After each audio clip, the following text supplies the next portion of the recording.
अस्सलाम वालेकुम दोस्तों, आज की इस वीडियो में मैं आपको बताने वाला हूं कि वज़ीर आज़म ने जो कामयाब जवान प्रोग्राम निकाला है, यानी कि आप जो कर्ज़ा ले सकते हैं तो उसके लिए आपने कैसे अप्लाई करना है। उससे पहले मैं आपको कुछ कंडीशंस बता देता हूं कि आप जब कर्ज़ा लेते हैं तो आप पाकिस्तान में 3 बैंक हैं जिनके ज़रिए आप कर्ज़ा ले सकते हैं: Khyber bank, Punjab bank, national bank. और ये ऑनलाइन अप्लाई है, ये आपने किसी फ़ोटो स्टेट या फिर किसी भी दुकानदार के पास जाके कोई कापी वगैरह नहीं निकलवानी फार्म की। ये ऑनलाइन अप्लाई है, आप मोबाइल के ऊपर अप्लाई कर सकते हैं, घर बैठ के लैपटॉप के ऊपर अप्लाई कर सकते हैं। जो इसकी प्रोसेसिंग फ़ी है वो 100 रुपये होगी, लेकिन वो तब होगी जब आपकी जो एप्लीकेशन है ना वो एक्सेप्ट होगी, यानी कि आपको बुलाया जाएगा बैंक वाले, तब आपको 100 रुपये देने पड़ेंगे। इसके अलावा आपके कोई चार्जेस नहीं है और ये नॉन रिफंडेबल है, यानी कि आपकी एप्लीकेशन एक्सेप्ट होती है, रिजेक्ट होती है, आपको पैसे वापस 100 रुपये नहीं मिलेंगे। उसके अलावा जो दूसरी चीज़ है वो ये है कि आपको जो एज है ना वो 21 से 45 ईयर्स तक होनी चाहिए। बट जो आईटी वाले हैं या कंप्यूटर वाले हैं वो 18 साल की उम्र में भी अप्लाई कर सकते हैं इस कर्ज़े के लिए, अगर आपका बिज़नेस आईटी का है या कंप्यूटर रिलेटेड है। और जो 45 साल की उम्र है वो जिस दिन अप्लाई करें उस दिन 45 साल होनी चाहिए। उससे अगले दिन अगर 46 साल हो जाती है तो इससे फ़र्क नहीं पड़ता। तो उस दिन जिस दिन आपने एप्लीकेशन सबमिट करनी है उस दिन आपकी उम्र 45 साल होनी चाहिए। उसके अलावा आपको कोई डॉक्यूमेंट्स रिक्वायर नहीं होते इसको अप्लाई करने के लिए, बस आपको अपना आईडी कार्ड नंबर, अपने वाले साहब का आईडी कार्ड नंबर वगैरह चाहिए होता है। आप किसी भी बिज़नेस के लिए अप्लाई कर सकते हैं, इसमें कोई हद नहीं है कि आपने सिर्फ कंप्यूटर के लिए या किसी और बिज़नेस के लिए करना है। अब आपकी मर्ज़ी है, आपने किसी भी बिज़नेस के लिए अप्लाई करना हो। और इसके लिए कोई एजुकेशन की ज़रूरत नहीं है, एजुकेशन वालों को प्रेफरेंस दी जाएगी, लेकिन अगर आपका बिज़नेस प्लान अच्छा है और आप 5वीं पास हैं या अनपढ़ भी हैं तब भी आपको जो है ना ये कर्ज़ा मिल जाएगा। अब कर्ज़े 2 टाइप के हैं, एक तो आपको जो है ना कर्ज़ा 5 लाख वाला है और दूसरा जो कर्ज़ा है वो 5 लाख से 50 लाख तक है। अब जो 5 लाख वाला कर्ज़ा उसे टायर 1 कहते हैं। इसमें जो है ना आपको जो सूद लगेगा वो 6% होगा। और जो दूसरा 5 लाख से ऊपर वाला है कर्ज़ा उसे टायर 2 कहते हैं, और इसके ऊपर जो सूद लगेगा वो आपको 8% होगा। टायर 1 के कर्ज़े के लिए आपको सिर्फ शख्सी ज़मानत देनी होगी, और टायर 2 के कर्ज़े के लिए आप जो है ना किसी सरकारी मुलाजिम या फिर अपनी कोई प्रॉपर्टी वगैरह जो है ना उसे आप रहन रखवाएंगे, यानी बैंक वालों के पास रखवाएंगे, तब आपको कर्ज़ा मिलेगा। इसके बाद इन दोनों के ऊपर इक्विटी होती है, यानी कि आप जब 5 लाख का आपका कर्ज़ा मंजूर होता है तो आपको 10% पेमेंट यानी कि 50,000 रुपये या तो आप अपने अकाउंट में रखने पड़ेंगे या फिर आपको 50,000 की जो प्रॉपर्टी है वो बैंक वालों के पास रखनी पड़ेगी। अगर आपका 5 लाख से ऊपर कर्ज़ा मंजूर होता है तब आपको 20% यानी कि अगर 10 लाख कर्ज़ा मंजूर होता है तो आपको 2 लाख रुपए या तो बैंक वालों के पास रखने पड़ेंगे कैश की सूरत में, या फिर आपको जो है ना 2 लाख रुपए उनको कोई बिजनेस यानी कि ज़मीन वगैरह उनके लिए रहन रखवानी पड़ेगी। अच्छा, उसके अलावा आपको जो है ना कुछ और करने की ज़रूरत नहीं है, और एक आदमी सिर्फ एक लोन की गारंटी दे सकता है। बाकी इसमें कोई ख़ास ज़रूरत नहीं है। मैं आपको चलता हूँ कि आप किस वेबसाइट के ऊपर जो है जाकर अप्लाई कर सकते हैं। तो यहाँ पे मैं आपको वेबसाइट के ऊपर ले चलता हूँ। तो ये वेबसाइट है kamyabjawan.gov.pk, और ये उसका एप्लीकेशन फॉर्म मैं इसका लिंक दे दूँगा। तो आपने जो है ना इस एप्लीकेशन फॉर्म ये वेबसाइट खोल लेनी है, तो आपको सबसे पहले ये पेज मिलेगा। आपने क्या करना है कि आपने ये जो चीज़ है ये इसे क्लोज़ कर देना है। क्लोज़ करने के बाद आपने सबसे पहले जो काम सेलेक्ट करना है वो आपने अपना बैंक सेलेक्ट करना है। नेशनल बैंक से आपने लेना है, पंजाब बैंक से लेना है, या बैंक ऑफ खैबर से लेना है। अगर आप पंजाब में हैं तो आप नेशनल बैंक और पंजाब बैंक सेलेक्ट कर सकते हैं। अदरवाइज़ आप बैंक ऑफ खैबर, अगर आप खैबर पख्तूनख्वा से हैं तो आप बैंक ऑफ खैबर को सेलेक्ट कर सकते हैं। तो लेट सपोज मैं पंजाब बैंक सेलेक्ट करता हूँ। यहाँ पे जो है ना आपने एप्लीकेशन नेम यानी कि जो अपना एप्लीकेशन नेम है, अपना नाम पूरा का पूरा लिखना है। लेट सपोज मैं अपना नाम लिख देता हूँ। अच्छा जी, उसके अलावा आपने जो है ना अपना आईडी कार्ड नंबर लिखना है, उसमें डैश वगैरह नहीं देने। तो मैं फ़र्ज़ किया आपको यह एक नॉर्मल सा आईडी कार्ड नंबर दे देता हूँ।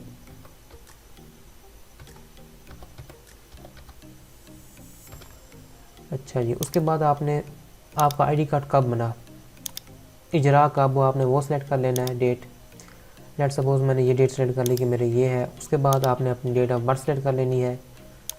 तो आपने अपनी डेट ऑफ बर्थ सेलेक्ट करनी है। यहाँ पे आप एक चीज़ याद रखें, सीएनए से जो इशू डेट है ना वो आपने करेक्ट बिल्कुल देनी है, एक भी दिन की गलती नहीं करनी, अदरवाइज़ जो आपकी एप्लीकेशन वो रिजेक्ट हो जाएगी, क्योंकि आपका जो सीएनए से जब मैच नहीं होगा तो रिजेक्ट कर देंगे।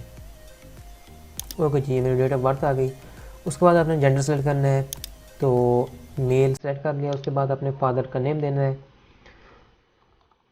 तो फादर नेम लिखने के बाद आपने अपना फादर जो सीएनएसी नंबर है वो लिखना है। तो वो भी 13 हिस्सों का लिखना है आपने, और उसके दरमियान भी कोई डैश वगैरह नहीं देनी। ओके जी, उसके बाद आपने यहाँ पे अपना एड्रेस लिख देना है।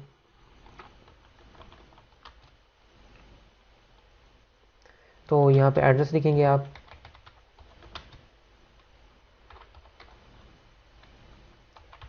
तो यहाँ पे आपने एग्जैक्ट एड्रेस लिखना है, क्योंकि उस हिसाब से आपको जो है ना बैंक सेलेक्ट किया जाएगा। उसके बाद आपने अपनी रिहाइश लिखनी है कि आप किराए के घर में रहते हैं, फैमिली ख़ानदानी मकाम है, या आपका अपना मकान है। तो मैं फैमिली लिख देता हूँ। और फिर आपने ज़िला सेलेक्ट करना है, तो यहाँ पे ज़िला आ जाएगा मुल्तान। उसके बाद आपकी तहसील आ जाएगी। यहाँ पे आपको फ़ोन नंबर, रिहायश की फ़ोन नंबर लिखना है, यानी कि आपके पास पीजी से फ़ोन नंबर है तो वो भी लिख सकते हैं, बट यहाँ पे जो आपने फ़ोन नंबर लिखना है वो आपने अपना फ़ोन नंबर लिखना है। तो मैं लेट सपोज कोई नंबर लिख देता हूँ।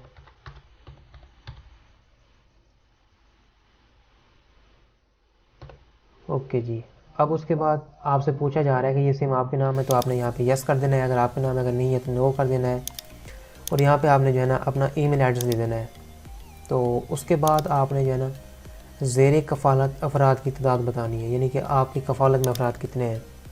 अगर आप अपनी फैमिली का खर्चा खुद उठा रहे हैं तो फिर आपने अपनी फैमिली का खर्चा लिखना है। अगर आपके पास कोई ज़ेर कफ़ालत अफराद नहीं है तो फिर आपने ज़ीरो लिख देना है। अब यहाँ पे दूसरा एड्रेस लिखना है। अगर आपका एड्रेस सेम है, परमानेंट एड्रेस, तो आपने एज़ अबव कर देना है।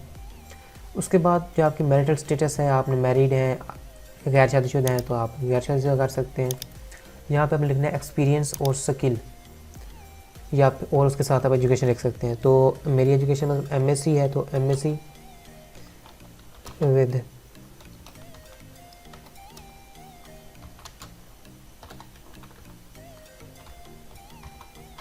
तो यहाँ पे आप अपनी स्किल, आप अपनी डिग्री, जो भी चीज़ लिखना चाहें, एक्सपीरियंस लिखना चाहें, वो भी लिख सकते हैं।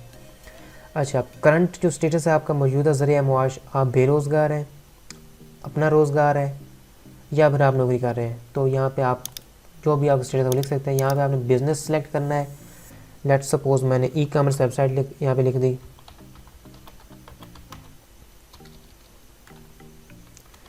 तो यहाँ आप अपनी मर्ज़ी से जो आपने बिज़नेस करना वो आपने लिखना है। आपने कोई शॉप खोलनी है या आपने कोई भी बिज़नेस करना है वो आपने लिखना है। यहाँ पे जो है ना ये जो पोर्शन है ये बहुत ज़्यादा इंपॉर्टेंट पोर्शन है। तो यहाँ पे आपने अपना पर्पस सेलेक्ट करना है कि आप अपना मौजूदा बिज़नेस को एक्सपेंड करना चाहते हैं।